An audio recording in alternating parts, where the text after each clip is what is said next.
Alright, I'm going to do this task for ENB246. Okay, so first we need to get the file name from the user. So the best way to do this is UI get file, which returns two parameters, the file name and the location. So file name and the path is going to be equal to UI get file. And I want to get PNG images.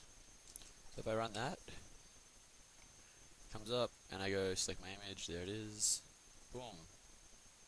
And if I go back to MATLAB, you'll see that I've gotten the file and the location on my computer for the file.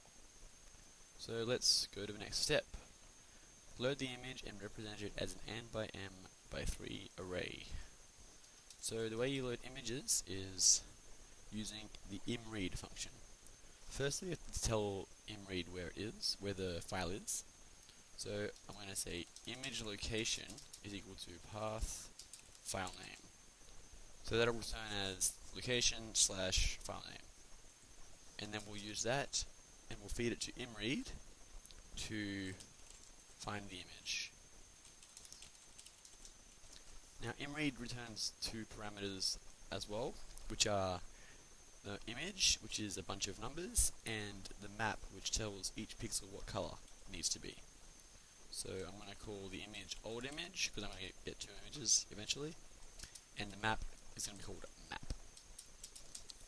So let's give that a shot. F5 to run it, find my image, head back to MATLAB, and yep, we've got a 161 by 32 by 3 array, which makes sense because if you go find Funky Chicken, it is indeed 32 by 161 pixels, which makes sense.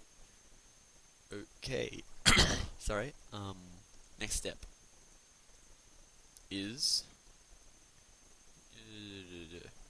if imread returns an empty color map, you have the right representation.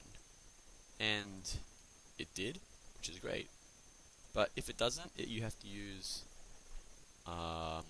into RGB to convert it. So I'll do check just to make sure. So if it's not empty, if the map's not empty, we're just going to quickly use into RGB to convert it. Old image will have to be equal to into RGB old image map. So that's it, just in case yours didn't return correctly. This will just make sure it's in the right representation, which is RGB.